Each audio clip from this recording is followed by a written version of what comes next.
Hello ladies and gentlemen, boys and girls, fellow shedheads around the world, welcome to Captain of My Shed. I'm Captain Mikey, and on this episode, this workshop isn't long built. It's already an absolute tip. So on this episode, we're going to sort it out. We're going to try and get into a really usable state where I can access all the machines easily, everything's set up, easy to tidy, a place for most things, and most of those things in those places. Don't judge me.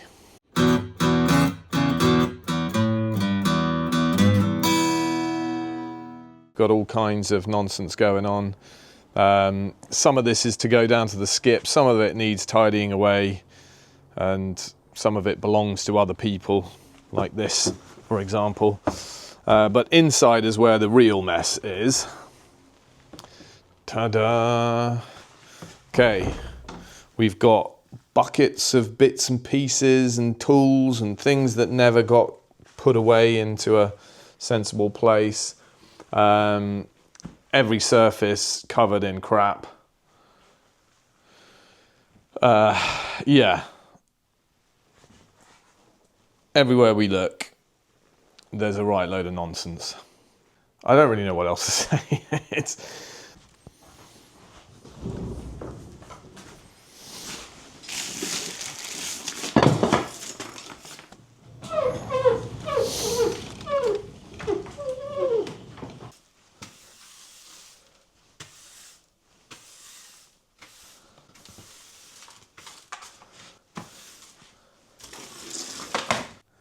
Then I need to rethink how I do this. I may actually make a unit that comes out to here and kind of attaches onto this.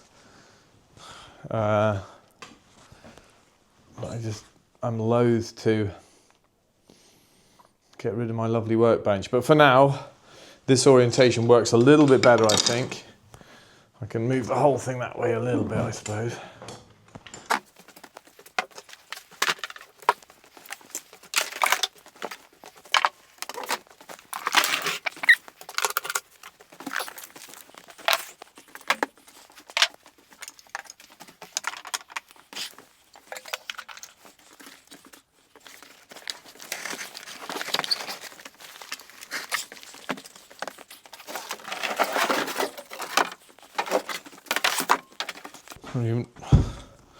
Why am I keeping this?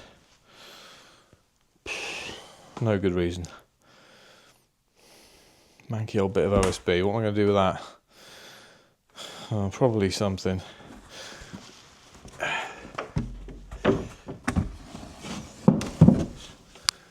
My problem, if it's a half useful size, I feel like I have to keep it because I'm going to do something with it one day. Hey, son of a gun. This veneered MDF produces some wicked splinters off the edge, I tell you what.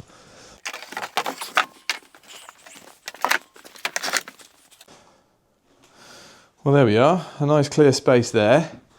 And get the bandsaw back in there, and probably the mortiser, which is the whole plan. Well, if I can get mortiser past everything, I've cleverly boxed it in, but yeah, I think that's going to work.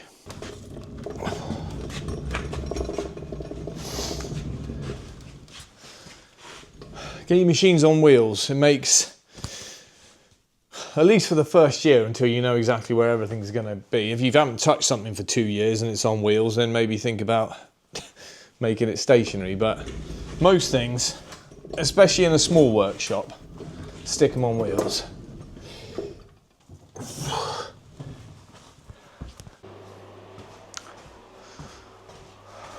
Okay, there's a good bit of wood up here that is it's for a project that once I've got the workshop a little bit more tidy and spacious, I'll be using that wood, so I can take it down from here and replace it with some of the stuff that I'll store up there more permanently.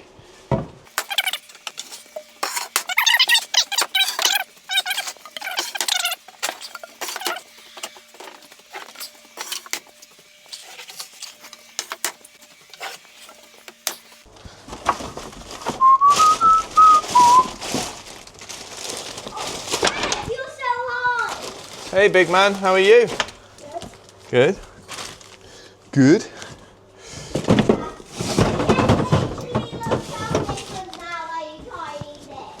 It's getting there, isn't it? It's not tidy yet, but we're getting there. What do you mean we're getting there? You're getting there. Oh, well, yeah, that's true. You are tidying it. My dad. Are you going? Actually, I'm going on the trampoline. Oh, okay. Well, I'll see you in a bit then, big boy. Almost forgot about these. A couple of skateboard decks that I painted up.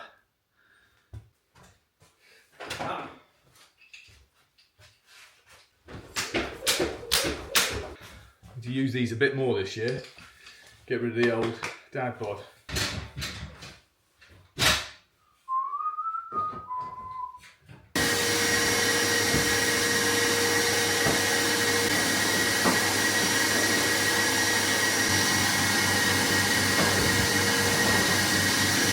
The inside's tidy, but the outside is not. So I've obviously got a tip run to do, get rid of as much of this stuff as I can, and that's today's project.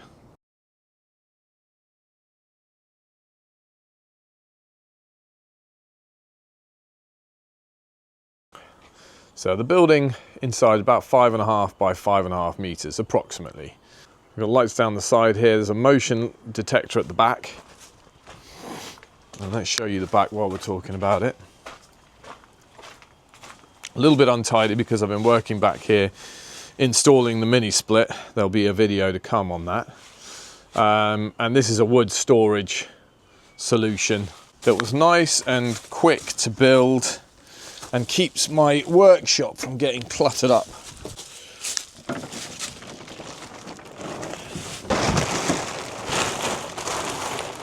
That's all my timber, such as it is,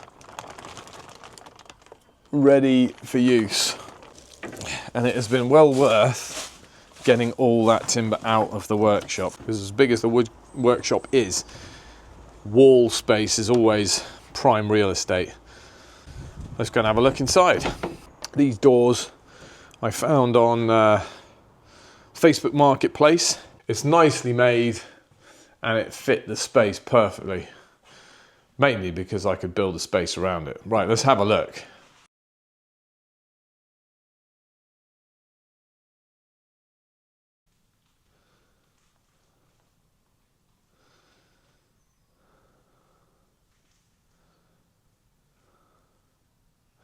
Okay, this is obviously the corner that needs the most work.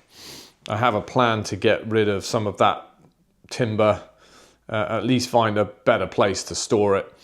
That's a work in progress. Above here, in front of that lovely stained glass window, is just a nice storage area. It was intended as a storage area, and and that's what it's being used as. So far, so good. And again, it just gives me much more usable space in the workshop itself. This little corner here is designed for small projects. This is the first workbench I ever built. The build of this is actually on YouTube. And you can see I've got some old kitchen units here, and I bought those secondhand just to kind of get things squared away and a bit of storage in here. Nice and quick, nice and cheap. It's not perfect, but it's doing the job. This long unit at the back here, that is from my old workshop, and again there's a video that I'll link in the description below where I make this and this stool. But this is really nice simple drawer design where the base is just sticking out a little bit, and then the sides have a little groove. The sides of the cabinet have a little groove for that to slide in, and it makes for a really versatile drawer system. Plenty of storage here. All my small parts storage, or some of my small parts storage, is here. Nuts and bolts and whatnot, screws and washers, yada yada. I've also got my pillar drill on here, the Bosch chop saw. This is a smaller one from Bosch. yeah, it does the trick. It's not often that I want to cut anything that can't handle. And I've got my kind of generic belt sander over here. One day I might upgrade this, but for now it's doing a good job. French cleat wall on the back, obviously. That helps me keep things tidy because it's nice to have a place for everything. And at the end of the day, when you're trying to tidy up and you're rushing about, it's nice to know where things go. Just chuck them up there. It's not the most comprehensive wall at all. There's lots of... I could make this much more efficient.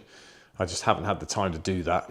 In the corner here, we've got a Evolution wet and dry vac hooked up to a cyclone going into a tub. And that is my kind of mobile vacuum device, and it hooks up to the chop saw and the sander as well. On here, this is still a work in progress as well. As you can see, there's a couple of storage items here I don't know what to do with. This I picked up from a neighbour. I've checked the motor and it's running, and there will be a refurb project on that at some point. So watch out for that one if you want to see that get stripped back, polished up as best I can, and painted and working. That'll be my first ever proper wood turning lathe. So I'm looking forward to that. That's on the way. I've got my compressor down here in between the two. I use that a lot for nailing and just blowing the workshop down. At the end of the workbench here, I've got a larger cyclone. That's hooked up to a bigger vacuum. It's the record power. It's a 2 horsepower, 2 motor unit, and it's really good. I'm really pleased with that, and I've tried to kind of soundproof it best I can with a bit of polystyrene packing inside, and it does keep it pretty quiet in here. Nice to have it out of the way. And then obviously that comes up around and down, splits here. The longer of these two pipes sits nicely there and splits between the two, router table and table saw. And then I can easily take it out of the way when I want to be, when I don't want it in the way. I can move it behind the machines here. And this other one, the shorter one, is designed to hook up to the back of bandsaw, mortiser, or planer thicknesser. And so these are all on casters that can be locked down, or these casters are great. They have a kind of raise up a foot that comes down, and you've possibly seen these before. You can wind this rubber foot down like that, and you can do that on all 4. I tend to do it on just 2 of them, and that kind of locks it in. And then with the feet out of the way, I can show you that it's nice and easy to roll. And I can move that out to here. So this now gives this a little bit of extra room so that I can get a nice length in here, and I can move it anywhere around the workshop, out the way, etc. Ultimately, what I'm going to do with this shorter hose, where I've got the kind of magnetic connection on this one, I want to make something similar to that, but a bit more universal, so I can just easily switch between my planer thicknesser and my bandsaw, and then I have dust extraction all round. So now we're on to what I think of as like the beating heart of the workshop, and that is this workbench. I restored this. It was it came out of a local school, and again there's a video of me restoring this. A real labour of love, but I think it paid off really well. It's one of my favourite pieces in the workshop. It came with this lovely 52.5 record bench vise, which is lovely to use. Again, I refurbished those too. Videos for all of this in the description below if you're interested. This is a great piece because it has plenty of storage in the bottom here for my hand planes and different tools. Really good.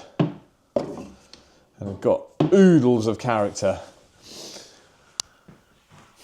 I made this tail vise using an old car jack, and my dad made this wheel up for me, so it's a really nice little piece, nicely turned wheel with exotic woods on it. Looks lovely. This workbench is one of my favourite things in the workshop, but I recently noticed that some of what I thought was old woodworm has actually spread just down this one board, spread as far as here. There's a little hole here. Now, I don't think these are holes that I missed. I think these are new holes, and I'm happy to take advice from, I have sprayed some treatment on them. I'm happy to take advice from anyone who thinks they know if that's a big problem. Part of my understanding in the UK, once things have dried out enough, the little wood boring insects we get in the UK lose interest and they bugger off, but that might not be the case with this. But yeah, if you've got any experience, let me know. I'd love to hear. Table saw, Axminster again. It's the Workshop AW254TS with the 10-inch blade. And this has been a really nice, I used to have the DeWalt site saw, and this has been a really nice upgrade, really nice and smooth to use. And I built this unit again, video link below. Built this unit, put a nice extended rail on here so I can get a really nice wide cut out of it. And obviously the router table with all its storage, very similar to the rest of the workshop. Very similar to the rest of the workshop, the way this is built. And yeah, it's a Triton in here, powering it all, and you can see the dust extraction comes up through there. So this is the workshop such as it is. I would say this is phase one, if you like. If you're a workshop sort of a dude or dudette, you'll know you're never really finished in the workshop. There'll always be improvements you can make, storage you can add, trick little gizmos and jigs that you can put into use. But for now, it's usable. I've got plenty of space. All the clutter is gone. I can start swinging cats. The first project involves this timber on the floor here, and I'm making a bar for a friend of mine. It's going to be a fairly quick project, hopefully, so watch this space if you're interested in that. But for this quick video, this little walkthrough of the workshop, we're done. I hope you enjoyed it, and tune in for this place actually getting put to some use finally, and I'll see you next time.